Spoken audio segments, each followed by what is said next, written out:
Hello बच्चों, welcome back to my channel. कैसे हैं आप सब लोग।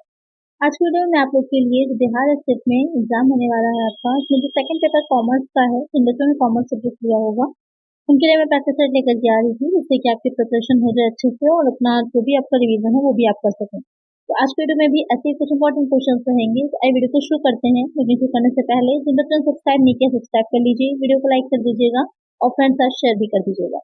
आइए इसमें फर्स्ट क्वेश्चन लेते हैं। A group items in ABC system of inventory control are सामग्री नियंत्रण के ABC सिस्टम में ए मद में सामग्री की निम्नलिखित मदें सम्मिलित होती हैं। Small number of items with large rupee investment, अधिक मूल्य वाली कम मदें। Large number of items with large rupee investment, अधिक मूल्य वाली अधिक मदें।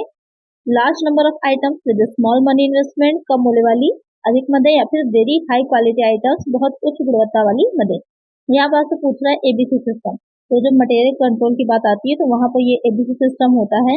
तो इसकी फुल फॉर्म क्या होती है, ये भी क्वेश्चन बन सकता है अलग से। तो इसकी फुल फॉर्म हो जाती है ऑलवेज बेटर कंट्रोल या ऑलवेज बेस्ट कंट्रोल भी हो सकती है, जिसकी फुल फॉर्म हो जाएगी। अब ये कह रहा है कि इसमें जो ए मद है उसमें, क्योंकि ए बी सी जो तीन दे रखे हैं, तो ये तीन आपके एक तरह से कह लीजिए कि स्टैंडर्ड एक हो जाते हैं एबीसी अलग अलग। उसके अकॉर्डिंग जो आइटम्स होते हैं उनको डाला जाता है। अब वो किस प्रकार से डाला जाता है, यही क्वेश्चन आपसे पूछ रहा है। तो जो ए है उसमें किस तरह की चीजों को डाला जाता है, तो जो ए वाला पॉइंट होता है, ए ग्रुप में उस सामग्री को डाला जाता है जिसका मूल्य सबसे अधिक होता है और वो मात्रा में कम होती है, यानी कि जिसकी प्राइस वैल्यू बहुत ज्यादा होती है लेकिन वो कम क्वांटिटी में यूज की जाती है। तो यहाँ पर जो ऑप्शन कह रहा है फर्स्ट वाला, small number of items with large rupee investment, यही आपका करेक्ट हो जाएगा। तो एक आंसर हो जाएगा ऑप्शन ए। और बी ग्रुप की अगर हम बात करें तो बी ग्रुप में जो ए से कम लागत वाली होंगी लेकिन उससे ज्यादा क्वांटिटी में यूज होंगी उनको डाला जाएगा। और सी में कौन सा डाला जाएगा, तो सबसे कम जिसमें इन्वेस्टमेंट सबसे कम रहेगा, लागत जिसकी सबसे कम आती है और ज्यादा क्वांटिटी में यूज होंगी, वो सी वाली में डाली जाएगी। ध्यान में रखिएगा, कोई भी पूछ सकता है। यहाँ पर करेक्ट आंसर है ऑप्शन ए। नेक्स्ट क्वेश्चन है, which of the following is incorrect for material variances, सामग्री विचरांशों के लिए इनमें से कौन सा असत्य है। एमसीवी इज इक्वल टू, यहाँ पर कुछ फॉर्मूलाज दे रखे हैं, आपसे पूछा है कि जो सामग्री विचरण यानी कि मटेरियल वेरिएंसेस होते हैं तो उसमें आपका कौन सा यहाँ पर इनकरेक्ट होगा और गलत हो जाएगा, ये क्वेश्चन पूछ रहा है आपसे। तो क्या इनकरेक्ट है, कॉस्ट भी आपका फॉर्मूला सही दे रखा है, standard quantity into standard price minus average quantity into average price. MCV का करेक्ट है, एमपीवी का भी करेक्ट दे रखा है और एमवाईबी का भी करेक्ट है। कौन सा आपका इनकरेक्ट है, सी वाला इनकरेक्ट हो जाएगा। एमयूवी इज इक्वल टू जो दे रखा है, तो एमयूवी की जो करेक्ट होता है तो यहाँ पर एपी नहीं होता, यहाँ पर एसपी होता है। अगर यहाँ पर एसपी होता तो ये आपका फॉर्मूला क्या हो जाता, करेक्ट होता, एवरेज प्राइस नहीं लिया जाता, स्टैंडर्ड प्राइस लिया जाता। तो यहाँ पर जो इनकरेक्ट है वो ऑप्शन है सी। नेक्स्ट क्वेश्चन है, if machine hours are 8,000 and factory overhead absorption rate are per machine hours is ₹8, then the absorbed factory overhead will be। यदि मशीन घंटे 8,000 है, कारखाना अपरिव्यय अधिशोषण दर प्रति मशीन ₹8 है, तो अधिशोषित कारखाना अपरिव्यय होंगे।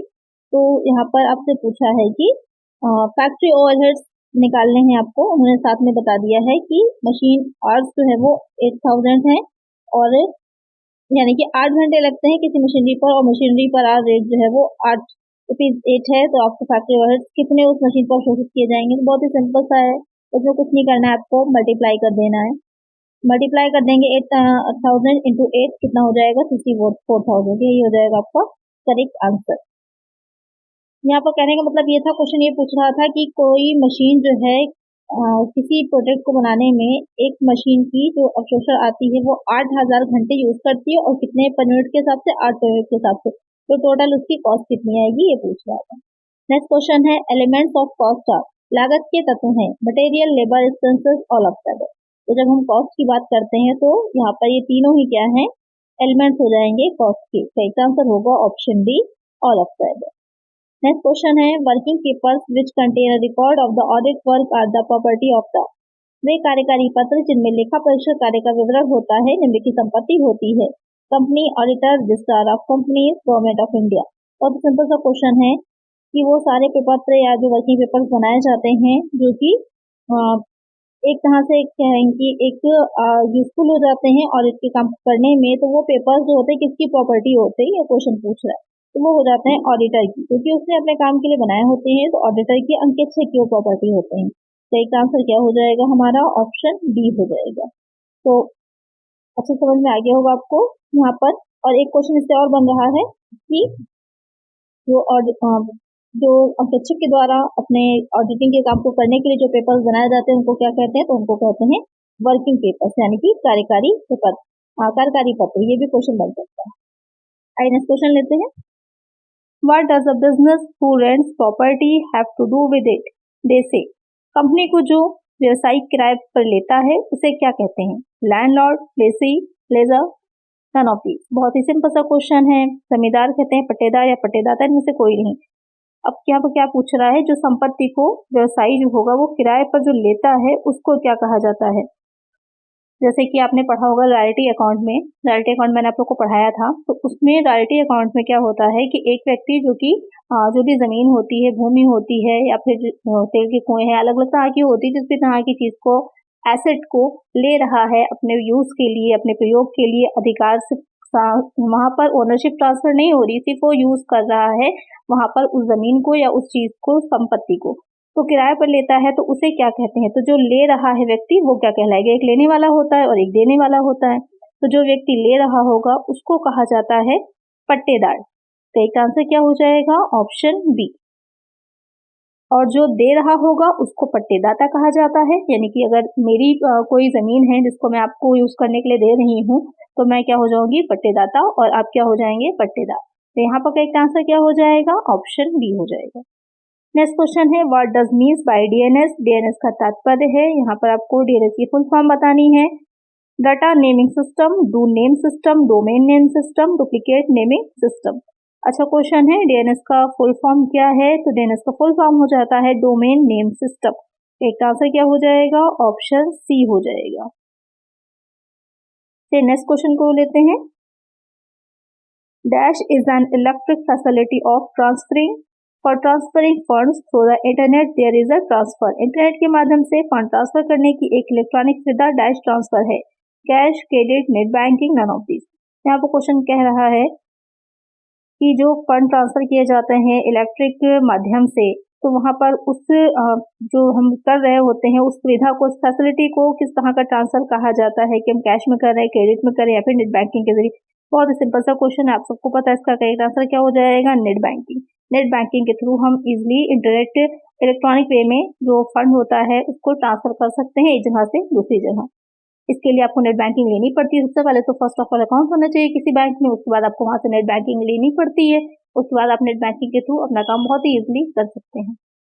नेक्स्ट क्वेश्चन है, who was the first to drop the GST bill, who was the chairman of the committee. सर्वप्रथम बिल जीएसटी का प्रारूप तैयार करने वाली समिति के अध्यक्ष कौन थे। तो यहाँ पर एक क्वेश्चन ये बनता है पहले कि जीएसटी की फुल फॉर्म क्या है। दूसरा क्वेश्चन ये बनता है भारत में कब लागू हुआ, पहला प्रदेश कौन था जहां पर लागू हुआ था, और अंतिम प्रदेश कौन था जहां पर जीएसटी लागू हुआ था, कितने टाइप का होता है। तो इसलिए सारे क्वेश्चन ये प्रीवियस वीडियो में मैं आप लोग को करवा चुकी हूँ इसके अलग अलग जीएसटी के बारे में। आज जो आपका नया क्वेश्चन आया इसमें क्या है कि जो प्रारूप तैयार किया गया था, एक फॉर्मेट जो तैयार किया गया था, ड्राफ्ट तैयार किया गया था, उस समिति के, उस कमेटी के अध्यक्ष कौन थे। भीमराव अम्बेडकर, असीम दास गुप्ता, डॉक्टर राजेंद्र प्रसाद, हाकिम अजमल खान। यहाँ पर आपको बताना है इन चारों में से कि कौन इसके अध्यक्ष थे। अच्छा क्वेश्चन है, बहुत इंपॉर्टेंट भी क्वेश्चन है, कौन इसके अध्यक्ष थे। तो आपको पता होगा भीमराव अम्बेडकर जी, वो तो बहुत पहले के टाइम की बात है। डॉक्टर राजेंद्र प्रसाद भी, क्योंकि हमारे प्रथम राष्ट्रपति थे, फर्स्ट प्रेसिडेंट थे डॉक्टर राजेंद्र प्रसाद। तो यहाँ पर आपको बी और डी में थोड़ा कंफ्यूजन हो रहा होगा, तो इसमें करेक्ट आंसर जो है वो हो जाएगा हमारा ऑप्शन बी, असीम दास गुप्ता। असीम दास गुप्ता जी जो थे वो हमारे जो जीएसटी के लिए कमेटी तैयार की गई थी, ड्राफ्ट कमेटी, उसके अध्यक्ष थे। तो एक आंसर हो जाएगा ऑप्शन बी। और एक चीज का ध्यान रखिएगा कि जीएसटी लागू करने वाला भारत जो है 161 कंट्री है, यानी कि 161वां देश है।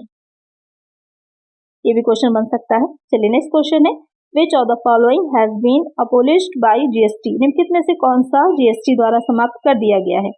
Service tax, corporate tax, income tax, wealth tax.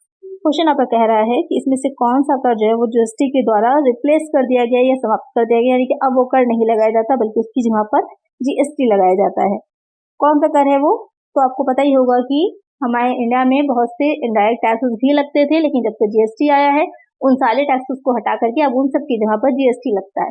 तो यहाँ पर जो क्वेश्चन आपसे कह रहा है कि कौन सा, तो सर्विस टैक्स जो है उसको हटा दिया गया है और उसकी जगह पर जीएसटी टैक्स लगाया जाता है। जीएसटी के अंतर्गत ये भी शामिल किया जाता है। तो इसका आंसर हो जाएगा option A. Under which system ownership is transferred on payment of the last instalment, किस प्रणाली के तहत अंतिम किस्त के भुगतान पर स्वामित्व हस्तांतरित किया जाता है? Instalment system, credit system, hire purchase, cash system.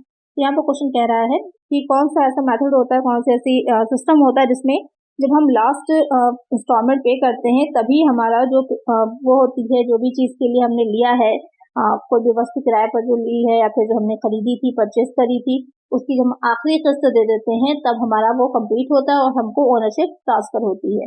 कौन सी प्रणाली इसमें से? तो ये यहाँ पर इंस्टॉलमेंट सिस्टम और हायर परचेज में से ही होगा, बाकी क्रेडिट सिस्टम, कैश सिस्टम में तो है नहीं। तो आपको मैं ये पहले भी पढ़ा चुकी हूँ, अलग से आपकी जो आई थी क्लासेस इसमें तो मैंने पढ़ाई थे यहाँ पर। तो कौन सी वो हो जाती है, जो हायर परचेज सिस्टम होता है उसमें ये रहता है कि जब आप लास्ट पेमेंट करते हैं तभी ओनरशिप ट्रांसफर होती है, लेकिन जो इंस्टॉलमेंट सिस्टम होता है उसमें पहले किसके साथ ही जो स्वामित्व होता है, ओनरशिप होती है, वो हस्तांतरित हो जाती है जो व्यक्ति उसको परचेस करता है। लेकिन जो हायर परचेज सिस्टम होता है, नाम से क्लियर है, किराया, इसीलिए मैंने बोला था रेंट पर। तो इसमें जो किराए पर लिया जाता है, तो जब इसकी आखिरी किस्त को चुका दी जाएगी तब ओनरशिप ट्रांसफर होती है। इसका आंसर हो जाएगा ऑप्शन सी। नेक्स्ट क्वेश्चन है, किसी संख्या के 1/3 और 1/4 के बीच का अंतर उसके वर्गमूल के बराबर है, संख्या ज्ञात कीजिए। 136, 144, 72, 120। बहुत सिंपल सा क्वेश्चन है क्योंकि आपने अर्थमेटिक के भी कुछ क्वेश्चंस आएंगे तो उसी से ये लिया गया है। तो इसका आंसर आप लोग मुझे कमेंट करेंगे कि क्या होता है। कोई एक की संख्या लीजिए, x मान लीजिएगा उससे, और उसके 1/3 और 1/4 के बीच का जो डिफरेंस होगा वो उस संख्या के वर्गमूल के बराबर होता है। तो यहाँ पर आप लोग मुझे इसका आंसर बताइएगा। पहले तो इसमें यही देख लीजिएगा कौन सी ऐसी संख्या है जो वर्गमूल है किसी का। आंसर बहुत सिंपल है, वहीं से आपको समझ में आ जाएगा कि कौन सी संख्या यहाँ पर दे रखी है जो वर्गमूल है। कभी कभी जरूरी नहीं होता पूरा सॉल्व करिए, बहुत ही सिंपल सा होता है, सिर्फ आंसर देख के भी टिक हो जाता है कि करेक्ट आंसर क्या होगा। कुछ ऐसी संख्या होंगी जिसका वर्गमूल यहाँ पर दशमलव में आएगा, तो दशमलव की बात नहीं हो रही है, यहाँ पर सिंपल सी बात हो रही है। तो इसको ध्यान में रखिएगा और उसके बाद इसका आंसर आप लोग मुझे कमेंट करिएगा। बस एक बार में देख करके जवाब देने वाला क्वेश्चन है। चलिए इसका आंसर कमेंट करेंगे सभी बच्चे मुझे। तो नेक्स्ट क्वेश्चन लेते हैं। Financial system and institution comprising financial system is known as. वित्तीय प्रणाली और वित्तीय प्रणाली समाविष्ट करने वाली संस्थाओं को किस रूप में जाना जाता है?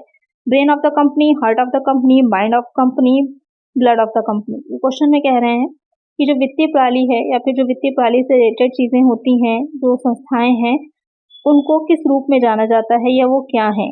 अर्थव्यवस्था का मस्तिष्क है, हृदय है, मन है या फिर रक्त की तरह होती हैं। तो जो फाइनेंशियल सिस्टम है या फिर जो वित्तीय प्रणाली हमारी होती है उसको चलाती हैं जो संस्थाएं, वो एक तरह से अर्थव्यवस्था का मस्तिष्क मानी जाती हैं, ब्रेन ऑफ द इकोनॉमी होती हैं। एक आंसर हो जाएगा ऑप्शन ए। क्वेश्चन में ध्यान दीजिएगा यहाँ पर क्या पूछ रहा है, क्योंकि बात हो रही है एक बड़े स्तर पर, लार्जर स्तर पर, वो कि पूरे फाइनेंशियल सिस्टम की बात की जा रही है। किसी एक ऑर्गेनाइजेशन या एक फर्म या एक कंपनी के फाइनेंशियल सिस्टम की बात नहीं हो रही है, पूरी अर्थव्यवस्था की बात की जा रही है। तो यहाँ पर वो संस्थाएं क्या हो जाती हैं, ब्रेन ऑफ द कंपनी कहलाती है। एक answer brain of the economy कहलाती है। एक आंसर हो जाएगा ऑप्शन ए। ये संस्थाएं होती क्या है, तो मेनली इन संस्थाओं का काम होता है ये कैसे एक अच्छे ढंग से, एक नियोजित ढंग से जो वित्त है, जो फाइनेंस है, वो अलग अलग संस्थाओं तक, व्यक्तियों तक पहुंचाया जा सके। कैसे उसका ये कह सकते हैं एक्सचेंज होता रहे मार्केट में, क्या क्या नीति उसके लिए बनाई जाएगी, किस तरह से काम किया जाएगा, उससे रिलेटेड होती है। नेक्स्ट क्वेश्चन है, plastic money means, plastic money से तात्पर्य है डेबिट कार्ड, क्रेडिट कार्ड, उपरोक्त सभी, उपरोक्त में से कोई नहीं। बहुत सिंपल सा क्वेश्चन है। प्लास्टिक मनी आप जानते हैं, क्रेडिट कार्ड, डेबिट कार्ड दोनों को ही शामिल किया जाएगा। एक आंसर हो जाएगा ऑप्शन सी। नेक्स्ट क्वेश्चन है, under section 80 TTA of income tax act 1961 the maximum amount an individual can claim for interest income is dash. आयकर अधिनियम 1961 की धारा 80 TTA के अंतर्गत कोई व्यक्ति अधिकतम डैश तक की राशि के लिए ब्याज आय हेतु दावा कर सकता है। 5,000, 15,000, 20,000, 10,000। ये जो आपकी सेक्शन दे रखी है 80 ये बहुत ही इंपॉर्टेंट है। जब ग्रेजुएशन में मैं लोग बच्चों को पढ़ाती थी तो वहां पर भी जब टोटल इनकम निकालने के बाद वो टैक्सेशन निकालते थे तो अक्सर गलती यही पर हो जाती थी कि उनका सही आंसर नहीं आता था, क्योंकि ये वाली जो धारा होती है ना उसको लगाना भूल जाते थे, ये सेक्शन लगाना भूल जाते थे, तो यहाँ पर जो कटौती मिलती थी उससे अमाउंट ज्यादा आ जाता था, टैक्स करेक्ट नहीं होता था। तो यहाँ पर कितना होना चाहिए, तो यहाँ पर जो इसमें 80 TTA के अंतर्गत छूट मिलती है वो हो जाती है 10,000 की, 10,000 की पूरी छूट दी जाती है जो आपकी ग्रॉस सैलरी निकल करके आएगी। तो वहाँ पर जो अब सी से 80U तक की कटौतियाँ दी जाती हैं, 80C से 80U तक की, आपको पता ही होगा 80C से 80U तक की इसमें डिडक्शन जो दी जाती हैं ग्रॉस टोटल इनकम में से, ये ध्यान दीजिएगा। तो ग्रॉस टोटल इनकम पांचों हेड से हम लोग कैलकुलेट करते हैं, उसके बाद उसमें से 80C से 80U तक की डिडक्शन देते हैं। डिडक्शन देने के बाद हमारी क्या निकल के आती है, टोटल इनकम। उस टोटल इनकम पर ही टैक्स लगाया जाता है, जो टैक्स उस अलग अलग दे रखे होते हैं, 5%, 10%, 15%, जो भी कर निर्धारण वर्ष चल रहा होता है असेसमेंट ईयर, उसमें जो भी दरें चल रही होती है उसके अकॉर्डिंग। तो यहाँ पर एक आंसर हो जाएगा ऑप्शन डी। नेक्स्ट क्वेश्चन है, which one of the following SSC is eligible to claim deduction in respect of contribution to certain pension funds under section 80CCC of Income Tax Act 1961। निम्नलिखित में से कौन सा निर्धारित कुछ पेंशन फंड में योगदान के संबंध में कटौती का दावा करने के लिए पात्र है? Individual and firm, only individual, individual and HUF firm. Question यहाँ पे क्या कह रहा है, निर्धारित या फिर जो करदाता है, जिसको जो कर चुका रहा है, कुछ पेंशन फंड में जो पेंशन फंड्स होती है उसमें जो किया जा रहा है, योगदान दे रहा है, कंट्रीब्यूशन दे रहा है, तो 80CCC के अंतर्गत उसको कितनी कटौती, किसको कटौती दी जा सकती है, क्वेश्चन आपसे ये पूछ रहा है। तो इसमें किसको कटौती मिल सकती है, सिर्फ जो इंडिविजुअल फर्म होती है उसको ही कटौती दी जाएगी और किसी को कटौती नहीं दी जाएगी। जो 80CCC सेक्शन दे रखा है वो फंड से रिलेटेड ही होता है, और जो 80CCC सेक्शन दे रखा है वो पेंशन से रिलेटेड ही होता है। जो पेंशन के संबंध में कटौती दी जाती है वो इसी धारा के अंतर्गत दी जाती है। और जो पेंशन किसको मिलती है, पेंशन किसी कंपनी या फर्म को तो मिलती नहीं, एक व्यक्ति को ही मिलती है ना। तो सिंपल लॉजिक बैठता है कि ओनली इंडिविजुअल। एक आंसर हो जाएगा ऑप्शन बी।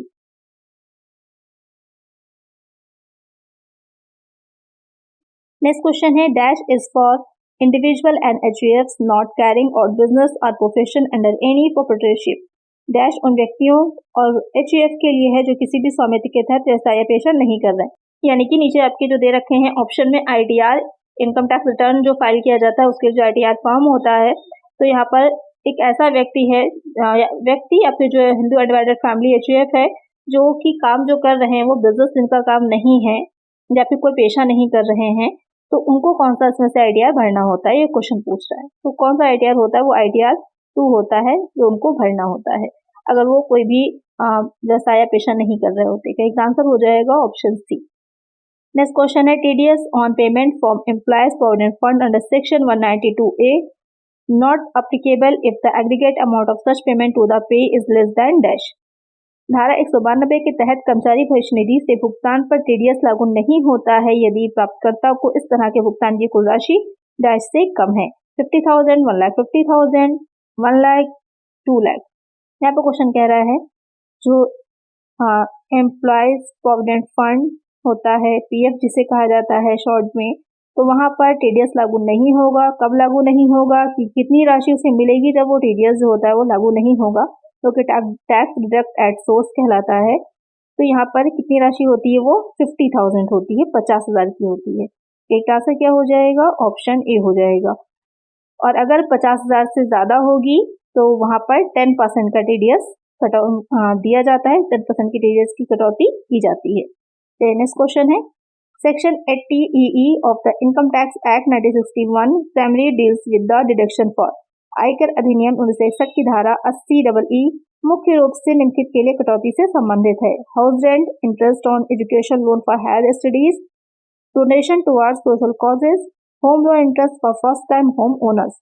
यहाँ पर पूछ रहा है जो 80EE है सेक्शन, वो सेक्शन के संबंध में किस संबंध से कटौती के बारे में बताती है। तो ये जो धारा है वो बताएगी आपकी home loan interest for first time home owners, यानी कि जो पहली बार घर के मालिकों के लिए होम लोन लेते हैं उससे रिलेटेड होती है। जो अपने आवास के लिए, आवासीय गृह के लिए, संपत्ति के लिए ऋण लिया जाता है, लोन लिया जाता है, तो वहाँ पर छूट दी जाती है उससे संबंधित। लेकिन एक चीज़ का ध्यान रखिएगा, अगर क्वेश्चन में सिर्फ 80E कहा हो, यहाँ पर बच्चे थोड़ा कंफ्यूज हो जाएंगे, तो कि उन्होंने ऑप्शन में ये भी दे रखा है ना, बी पॉइंट जो कहा है कि उच्च शिक्षा के लिए ऋण, तो हायर स्टडीज के लिए जो लिया जाता है वो सेक्शन आपकी 80E होती है। अगर 80EE पूछेगा तो वहाँ पर जो होता है, जो home loan interest for first time home owners के लिए दिया जाता है। तो एक आंसर हो जाएगा ऑप्शन डी। ध्यान में रखिएगा 80E पूछा गया है या 80EE पूछा गया है। नेक्स्ट क्वेश्चन है the rates of income tax are specified in, आयकर की दरें निर्दिष्ट हैं। यहाँ पर पूछ रहा है जो इनकम टैक्स एक्ट के थ्रू जो दरें होती हैं वो उसे कौन निर्दिष्ट करता है, कौन लगाता है। Income tax act 1961, income tax rules 1962, finance act, वित्त अधिनियम में सर्कुलर ऑफ CBDT। तो यहाँ पर जो इनकम टैक्स की रेट, क्योंकि आपको पता ही है कि हर साल चेंज हो जाती हैं, तो वो नई दरें जो आती हैं तो वो किसके द्वारा लगाई जाती हैं, कौन उन्हें निर्धारित करता है, कौन डिसाइड करता है कि क्या दरें होंगी, तो उसे फाइनेंस एक्ट जो होता है, वित्त अधिनियम जो होता है, उसके थ्रू ही डिसाइड किया जाता है। तो काफी बच्चे यहाँ पर कंफ्यूज होते हैं, एक्ट अधिनियम लगा देंगे या तो CBDT लगा देंगे, ऐसा नहीं है। इसका सही आंसर जो है वो फाइनेंस एक्ट होता है। जो वित्त मंत्री होता है, हर साल एक वित्त विधेयक पेश किया जाता है, उसमें ही सारी चीजों में संशोधन भी होता है, किसी भी तरह का या फिर कर की दरें है उसमें बदलाव किया जाता है, तो उसके द्वारा ही ये काम होता है। एक आंसर हो जाएगा ऑप्शन सी। नेक्स्ट क्वेश्चन है on the basis of residence the SSC are divided into how many categories. निवास स्थान के आधार पर करदाताओं को कितनी श्रेणियों में बांटा गया है, 2, 3, 4, 5। बहुत इजी सा क्वेश्चन है, आपको पता ही है कितने तरह के होते हैं, ये मैंने आप लोग को पढ़ाया भी हुआ है। 3 तरह के होते हैं। एक आंसर हो जाएगा ऑप्शन बी। एक हो जाता है ऑर्डिनरी रेजिडेंट, साधारण निवासी, दूसरा हो जाता है नॉट ऑर्डिनरी रेजिडेंट और तीसरा हो जाता है नॉन रेजिडेंट। साधारण निवासी, असाधारण निवासी और अनिवासी, ये 3 तरह के होते हैं। तो एक आंसर हो जाएगा ऑप्शन बी। और कैसे पता चलता है कि वो क्या है, किसी भी गत वर्ष में, किसी भी प्रीवियस ईयर में, वो कैसे पता चलता है, जो आपकी बेसिक कंडीशंस होती हैं और जो एडिशनल कंडीशंस होती हैं क्या होती हैं, ये मैं आप लोग को पढ़ा चुकी हूँ। अगर आपने वही नहीं वो वीडियोस देखी है क्लासेस की, तो उसकी प्लेलिस्ट की लिंक आपको इस वीडियो के डिस्क्रिप्शन में मैं दे दूंगी, देख लीजिएगा, वहां पर मैंने अच्छे से समझाया हुआ है। नेक्स्ट क्वेश्चन लेते हैं। Refund of tax is a, कर की वापसी है, non operating income, operating income, capital revenue, liability. कर की वापसी यानी कि टैक्स अगर किसी चीज पर ज्यादा चुका दिया गया है और वहां पर अगर वापस आ रहा है, वो टैक्स की रिफंड हो रहा है, तो वो किस तरह की इनकम मानी जाएगी, ये क्वेश्चन आपसे पूछ रहा है। तो टैक्स अगर रिफंड हो रहा है तो वो गैर प्रचालन आय होती, नॉन ऑपरेटिंग इनकम मानी जाती है। तो एक आंसर हो जाएगा ऑप्शन ए। नाम से क्लियर हो रहा है, गैर प्रचालन जो बिजनेस एक ऑपरेट होता है, जो भी चीज को सेल कर रहे हैं या कुछ मैन्युफैक्चर कर रहे हैं उसको सेल कर रहे हैं, तो ऑपरेटिंग चार्जेस उसके अलग हो जाते हैं। लेकिन ऑपरेटिंग एक्सपेंसेस के अलावा या ऑपरेटिंग उससे इनकम के अलावा अगर कुछ भी रिसीव हो रहा है तो वो आपकी नॉन ऑपरेटिंग इनकम हो जाती है। और रिफंड हो रहा है टैक्स का, तो वो आपकी ऑपरेटिंग बिजनेस से डायरेक्ट रिलेटेड तो है नहीं, तो इसलिए उसे नॉन ऑपरेटिंग इनकम माना जाएगा। चलिए नेक्स्ट क्वेश्चन लेते हैं। Section dash of the income tax act 1961 provides for deduction respect of interest on loans taken for education. आयकर अधिनियम 1961 की धारा डैश उच्च शिक्षा के लिए लिए गए ऋण पर ब्याज के संबंध में कटौती का प्रावधान करती है। 80E, 80DD, 80G, 80U। अभी ये क्वेश्चन का आंसर मैंने आपको बताया था, जब हमने 80EE की बात करी थी तो वहां पर मैंने आपको बताया था कि एक 80E भी होती है। और 80E किस लिए दी जाती है, जब हायर एजुकेशन की बात होती है तो उसके संबंध में जो ब्याज के संबंध में कटौती होगी, तो वो प्रावधान जो किया गया है वो 80E के अंतर्गत किया गया है। तो एक आंसर हो जाएगा ऑप्शन ए।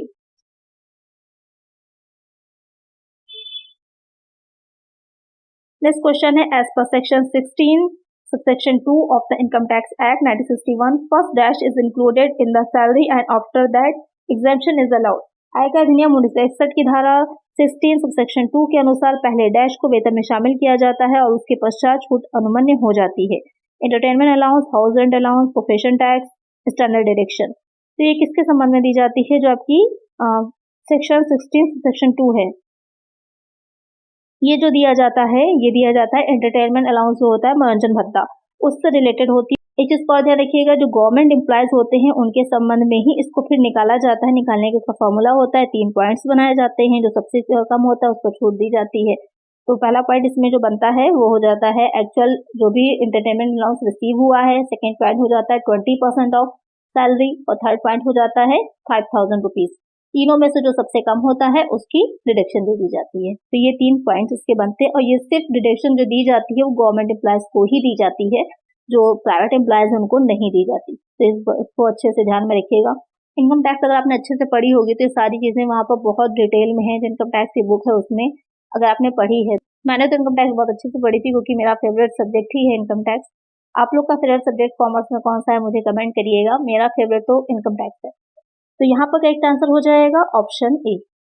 नेक्स्ट क्वेश्चन है, Their educational institutional is maintained and owned by the employer. Cost of such education in a similar institution is in or near the locality minus amount recovered from the employer would not be regarded as a requisite if the value of benefit per child doesn't exceed dash. जब शैक्षिक संस्थान का रखरखाव और स्वामित्व नियोक्ता द्वारा किया जाता है, उसी तरह के संस्थान में या उसके आसपास ऐसे शिक्षा की लागत को घटाकर कर्मचारी से वसूल की गई राशि को अनुलाभ के रूप में नहीं माना जाएगा यदि प्रति बच्चे का मूल्य डैश से अधिक नहीं है। 5,000 per month, 12,000 per month, 1,000 per month, 3,000 per month. अब यहाँ पर ध्यान दीजिएगा कि यहाँ पर क्या हो रही है, शिक्षा की सुविधा की बात हो रही है, एजुकेशन की जो पर साइड अनुलाभ दिया जाता है, शिक्षा अनुलाभ जो होता है उसकी बात की जा रही है। एक हो जाता है शिक्षा भत्ता और एक हो जाता है शिक्षा अनुलाभ। तो यहाँ पर बात जो की जा रही है वो शिक्षा अनुलाभ की जा रही है, ना कि शिक्षा भत्ते की जा रही है। सबसे पहले ध्यान दीजिएगा क्योंकि यहाँ सुविधा की बात करी जा रही है, ना कि भत्ते की बात की जा रही है। यहाँ पर जो शिक्षा अनुलाभ होता है उसके संबंध में जो कटौती दी जाएगी वो क्वेश्चन आपसे पूछ रहा है। 5,000 दी जाएगी, 12,000, 3,000 या फिर 1,000। तो इसके संबंध में जो कटौती दी जाती है वो 1,000 पर मंथ के अकॉर्डिंग दी जाती है, ठीक है, और दी जाती है 1,000 पर मंथ के हिसाब से, यानी टोटल वार्षिक बनेगी 12,000 की। यहाँ पर बात किसकी हो रही है, शिक्षा अनुलाभ की, जो आपका एजुकेशनल परसाइड है उसकी बात की जा रही है। और ये किसमें शामिल किया जाता है, तो ये शामिल जो किया जाएगा वो सैलरी में आता है, इनकम फ्रॉम सैलरी, वेतन से आय में आता है। एक आंसर हो जाएगा ऑप्शन सी। और अगर हम शिक्षा सुविधा की बात करें तो वो भी क्लियर कर लेते हैं। अगर यहाँ पर बात कीजिए अनुलाभ की नहीं हो रही होती, शिक्षा की सुविधा की हो रही थी, यहाँ पर साफ साफ अनुलाभ पर दे ही रखा हुआ है, तो कंफ्यूजन कोई है ही नहीं, साफ साफ क्लियरली यहाँ पर देखिएगा कि बताया हुआ है, तो कोई कंफ्यूजन यहाँ पर नहीं है कि भत्ता है अनुलाभ।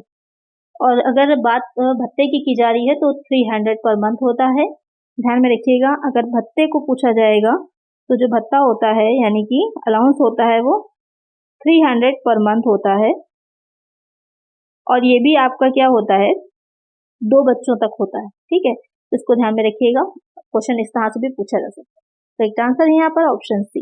नेक्स्ट क्वेश्चन है, as per C&AG act 1971 the tenure of the controller and auditor general is.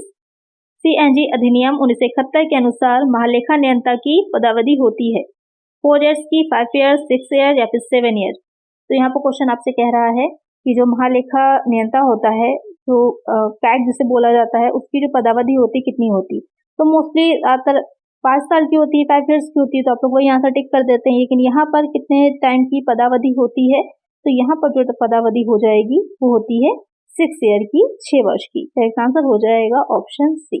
जो कैग होता है उसको कितने वर्ष के लिए नियुक्त किया जाता है, तो राष्ट्रपति द्वारा पहली बात तो नियुक्ति होती है, ध्यान में रखिएगा, जो प्रेसिडेंट होता है इंडिया का वो उसको नियुक्त करता है, और टाइम जो अवधि होती है, उनका कार्यकाल जो होता है वो 6 ईयर्स का होता है। एक आंसर होगा option C. Which of the following is an inherent limitation in internal control? इनमें से कौन सा विकल्प आंतरिक नियंत्रण में एक अंतर्निहित परिसीमन है? Incompatible duties, असंगत कर्तव्य, lack of an audit committee, लेखा परीक्षा समिति का अभाव, lack of segregation of duties, कर्तव्य के पृथक्करण का अभाव, faulty human judgment, दोषपूर्ण मानवीय निर्णय। क्वेश्चन यहाँ पर कह रहा है कि आंतरिक नियंत्रण जो होता है, इंटरनल कंट्रोल जो होता है, उसमें कौन सा एक सीमा होती है उसकी, कि जब हम इंटरनल कंट्रोल एक किसी फर्म में, किसी इंस्टीट्यूशन में कर रहे हैं तो वहां पर क्या उसकी लिमिटेशन हो जाएंगी।